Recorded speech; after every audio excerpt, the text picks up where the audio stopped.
সুপ্রিয় দর্শক বন্ধুরা, দেখতে পাচ্ছেন এই মুহূর্তে তিনটি ঘোড়া, একটি হলো সুমন, আর একটি ঘোড়া আছে হলো সেটি হলো ভাগ্যরাজ, এবং অন্য ঘোড়াটি হলো সদুখালী থেকে গৌসুদ্দিন ভাইয়ের ঘোড়া ওয়ালেস।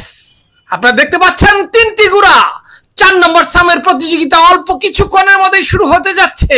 আমরা দেখতে পাচ্ছি তিনটি ঘোড়া অলরেডি প্রস্তুত। আমরা আশা করছি চমৎকার একটি খেলা হবে এবং খুবই হাড্ডাহাড্ডি লড়াই হবে। আমরা দেখতে পাচ্ছি এবং শুরু হয়ে গেল ঘোড়দৌড় প্রতিযোগিতা। বন্ধুরা দেখতে পাচ্ছেন তিনটি ঘোড়া দ্রুত গতিতে ছুটে চলছে।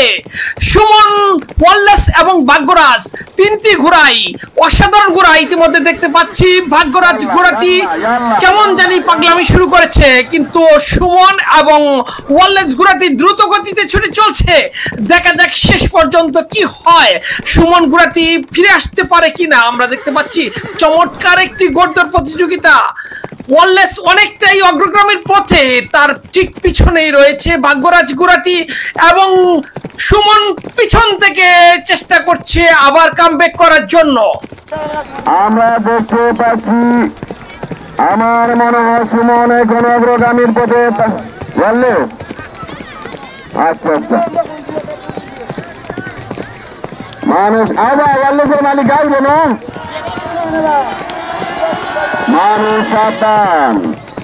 আমরা দেখতে পাচ্ছি ওয়ালেস এখন অগ্রগামীর পথে, তার পিছনে রয়েছে সুমন, তার পিছনে রয়েছে ভাগ্যরাজ।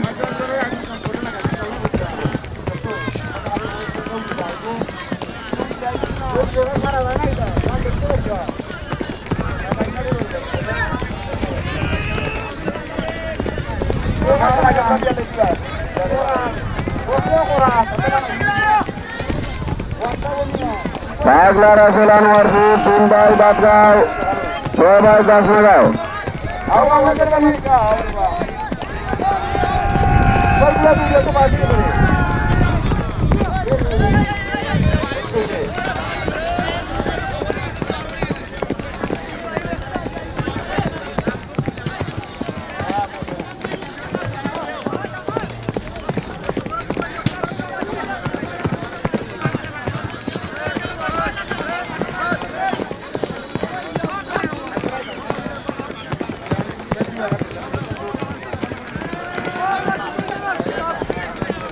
আমরা একটি অসাধারণ চমৎকার খেলা উপভোগ করলাম। ওয়ালেস ঘোড়াটি প্রথম স্থান অধিকার করলো এবং সুমন ঘোড়াটি দ্বিতীয় স্থান অধিকার করলো। ভাগ্যরাজ ঘোড়াটি শেষ পর্যন্ত তৃতীয় স্থানে সন্তুষ্ট থাকতে হলো। এই ধরনের ঘোড়দৌড় প্রতিযোগিতা দেখতে আমাদের পেজটি ফলো করে রাখুন। আপনাদের সবাইকে অসংখ্য অসংখ্য ধন্যবাদ সাথে থাকার জন্য।